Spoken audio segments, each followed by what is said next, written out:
نها لنافچه پیاسه یا آمده ملودر پروژه که گله گرینگ دکه مریت امقالا پروژه آوه دکن جیه پارزونه تچکرن لودر پارزونگه که گله مازن لسر 25 دونم عرض اف پارزونگه تچکرن تلکرن 22 میلیون و 500 هزار دلار جبو ودر هاتی ترخان کرن کو 943 میلیون لیره ترک دکه ev duyemîn parzûngehek ku ji aliyê şaredariya bajarê mezin a Amedê ve tê çêkirin parzûngeha yekemîn êdî têra 2 milyon nüfusa Amedê nake ji ber vê yekê jî pêdivî parzûngeheke berfiratir hatiye dîtin ji ber vê yekê jî parzûngeha di duya tê lêkirin.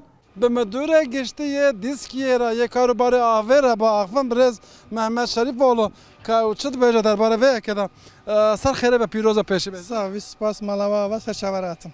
Ev bi kerî çi be? Mesela ê di du ev dikin. Ê yeka çima têra Amedê nedikir? Nêzîkî 25 sale ji bo em bêjin rojê 25 sal berê ev hazır bû ji bo tenê milyonekî nîv însan dikare ji vê derê avê vexwe veya nû hewqas kesê de jî dikarin ji bûna ava wana ji bûna ava paqij em li vê derê ji çem avê dikişin vê derê li vê derê weka paqijkirinê parzûn dikin o ew hewqas kesê de jî ji bûna vê avê em dikarin vê avê bidin wana. Yani bi qasî min fêm kir ya yekemîn têra milyonê ku nîv nüfusê dikir. Niha ev têra 3 milyonê bike. Rast e. Ev jî weka milyonekî nîv de jî em dikarin bi vê parzûngehê avê bidin gel. Ve ev pere ji ku anî we qire dikişan yan projeyekî bû ji derve ev pere ji were tê? Ev weka projekekî bû gava ku sal û nîv berê em gava hatin vê derê em ser wî me karê xwe kir xevatê xwe kire ji ber wî ev dibên weka Japon Kalkınma Ajansı ser İlbankê da erê a Japona ser em bêjin hîbeya depremê meviya bi kar hanî. Di çarçoveya herêma erdhejê de we serî li Japona da saziya Japona bê beramber ne wisa pere ji we nastîne ew perê wî hemû Japon didin. Perê wî li ser em bêjin li ser ewka İlbankê Japon didin rast e. Baş ev kengê biqede ev proje?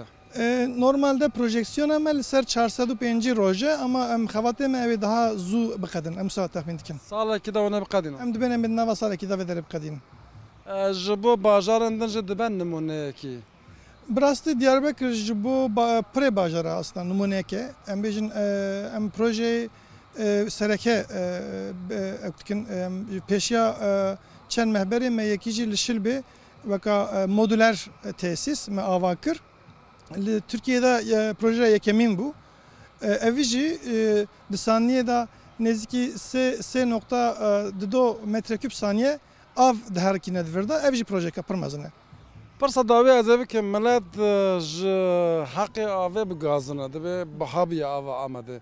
Piştî vê parzûngehê wê erzantir be bihatir be. Bi rastî av erzantin û bihatir daha bêtir li ser ev maliyetê enerjiya ku tu çixas bi kartînî ji bûna ku tu avê tînî tu çixas enerjî xerc dikî li ser wî hinek de giştibe ama li nava sî bajarê mezin da Diyarbekir ez bim qê 27 di erzaniyê da yani ji me erzantir dim qê sê bajar hene ew jî dido di erdhejê da ji ber ku dewlet finanse dike yek tene ji me bi rastî erzantir e.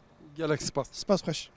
Zor spas ji müdûrê giştî yê dîskiyê karûbarê avê birêz Mehmet Şerîfoğlu re ve yekê bibêjin parzûngeh ev parzûngeh gelek giring e ji ber ku heta niha parzûngeha yekê ji bo têra milyonê ku nîv nüfusê dikir lê piştî ev parzûngeh bê çêkirin êdî 3 milyon kes wê bikarbin ji vê ava ve xwarinaya paqij sûd werbigirin.